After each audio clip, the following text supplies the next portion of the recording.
Welcome to 21st Sports Recap and Reaction for the Tennessee Titans at the Indianapolis Colts in their Week 17 matchup played January 3rd, 2016.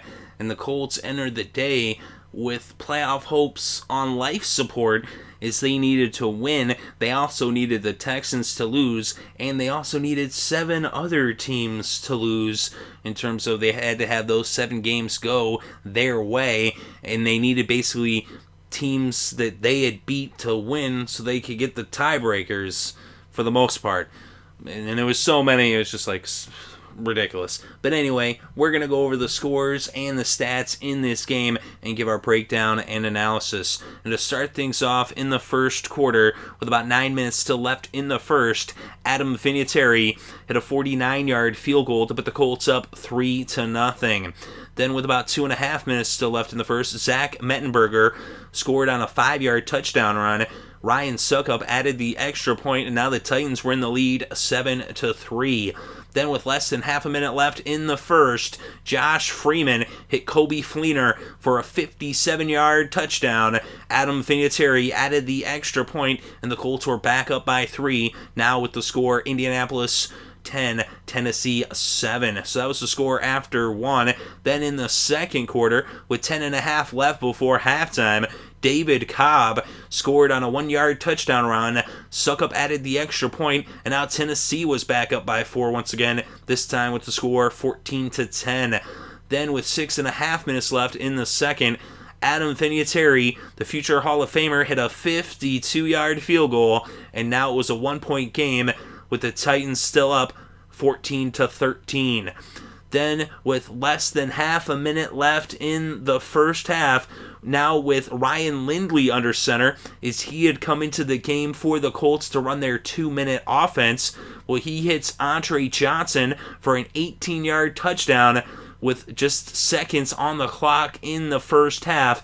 Vinatieri adds the extra point, and now the Colts were back in the lead, this time by 6, with the score Indianapolis 20, Tennessee 14. So that was the score at halftime. Then in the second half, Tennessee would get the ball first, and Zach Mettenberger was intercepted by Jerrell Freeman. He returned it 23 yards for the pick 6. Adam Vinatieri added the extra point, and it was now 27-14 as the Colts extended their lead to 13.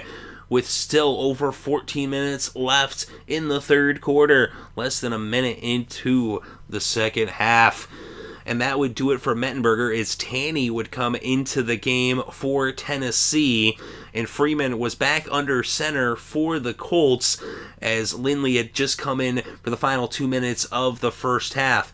But anyway, in the third quarter, about midway through, Ryan Suckup would hit a 49-yard field goal to make it a 10-point game, with the score now Indianapolis 27, Tennessee 17. So that was the score after 3. Then in the fourth quarter, a little less than 4 minutes in, Alex Tanney hit Dorial Green-Beckham for a 5-yard touchdown. Suckup added the extra point, and it was now a 3-point game with 11 minutes left to play in the fourth, with the score Indianapolis 27, Tennessee 24. The Colts would go 3-and-out on their next possession, as would the Titans, and now the Colts would take over at midfield on the 50 with about 8.5 left in this game, and they would end up coming down into the red zone. They got down to the 15, and then they would actually end up losing a couple of yards on a penalty for a delay of game, and they would end up having to settle for a 35-yard field goal by Adam Vinatieri, and that made it 30-24.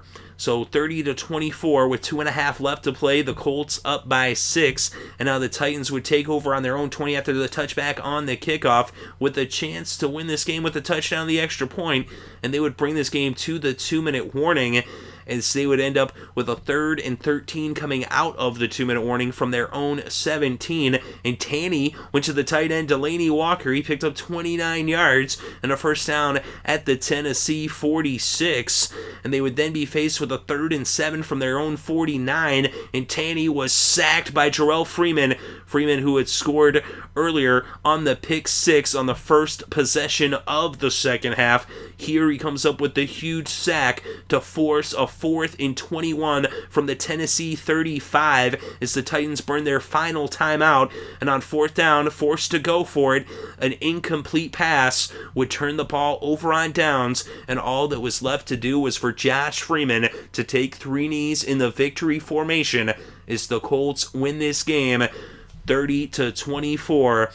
They're 500 on the season. They avoid the losing record. They're 8-8 on the year, 4-4 at home, 500 there in Lucas Oil, also 500 on the road as well. Of course, it's been a tough year for the Colts as they've been without their star quarterback, Andrew Luck, for the majority of the season.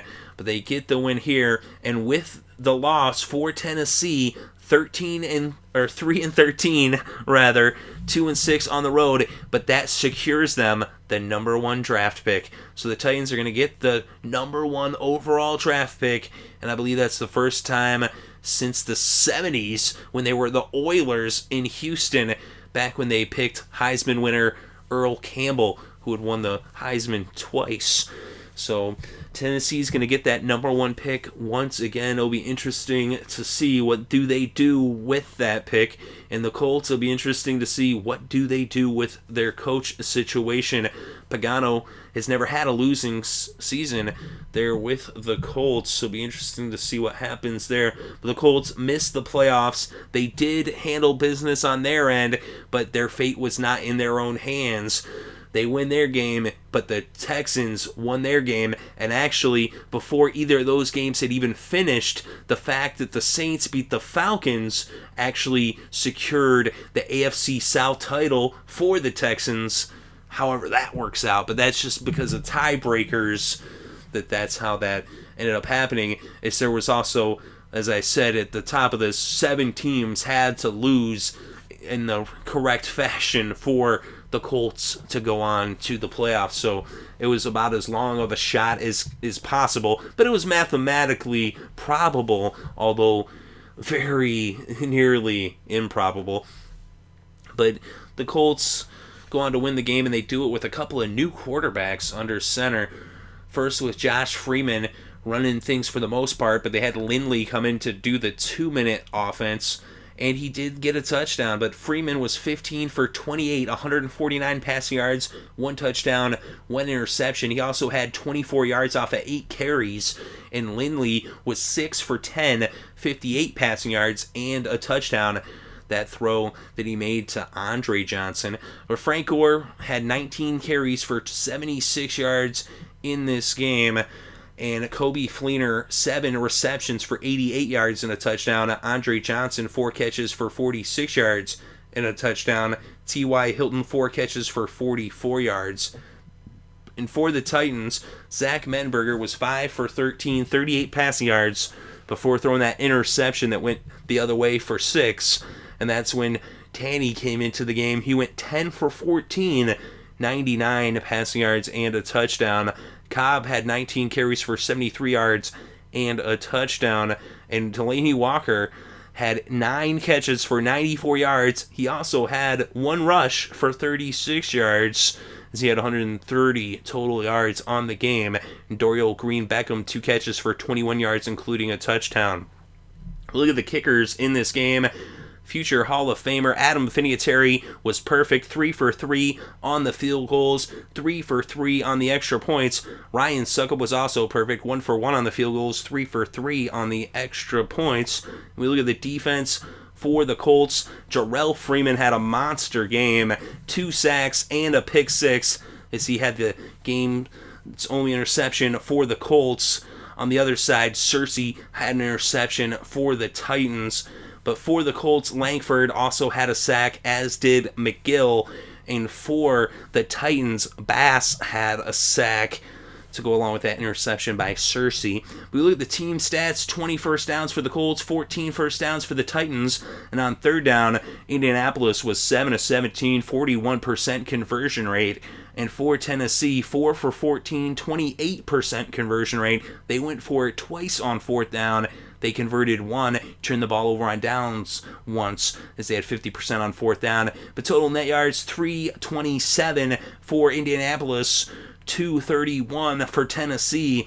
On the ground, the Titans netted 137. The Colts netted 127 on the ground. And through the air, Indianapolis netted 200 yards, allowing 1 sack for 7 yards. Tennessee netted just 94 yards through the air, allowing 4 sacks for 43 yards in this game. And the penalties, 6 apiece for each team respectively. 60 penalty yards for Tennessee, 71 penalty yards for Indianapolis. The Titans had 1 fumble, but they recovered their own fumble. And in the red zone, Tennessee was 3 for 3. They were perfect, 100% in the red zone. And the Colts just 1 for 2 in the red zone, 50%. Time of possession, 33 minutes and 17 seconds for Indianapolis, 26 minutes 43 seconds for the Titans. A little tongue twister, not exactly, but I did stumble on that one. I apologize. But the Colts, the real difference in this game would be that huge play by Jerrell Freeman, that pick 6 would end up being the difference. Of course, Adam Vinatieri also with those 3 field goals as they would win by 6. And he also hit those 3 extra points, as that's nothing to shake a stick at, especially now that they've moved the extra point back. It's basically a field goal. It's no more a sure thing. So both kickers excellent in the game, although Suckup only the 1 field goal attempted. It was a 49-yarder, but Vinatieri showing off his leg as he also hit a 49-yarder himself and a 52-yarder, as well as that chip shot of a 35-yarder, which is, can you hit a 35-yarder? Much less a 52-yarder. But he's definitely on his way to the Hall of Fame, one of the greatest kickers ever to play the game. And the Colts at 500 on the season, you wonder, is that going to be enough to keep Pagano in Indianapolis? And if it's not, there's plenty of other teams that would like to have a coach like Chuck. And Tennessee, they already got rid of Whisenhunt earlier in the year. So who knows? Maybe Pagano ends up in Tennessee. You never know. But the Titans are going to have that first pick overall, and that's going to be enticing to whoever ends up landing that job. But it'll be interesting to see which way that goes. But let me know what you think in the comments section below. Definitely interested to read your thoughts and opinions. Thank you very much for listening. It is greatly appreciated. I hope you're having a good day and had a great weekend and enjoyed all the sports.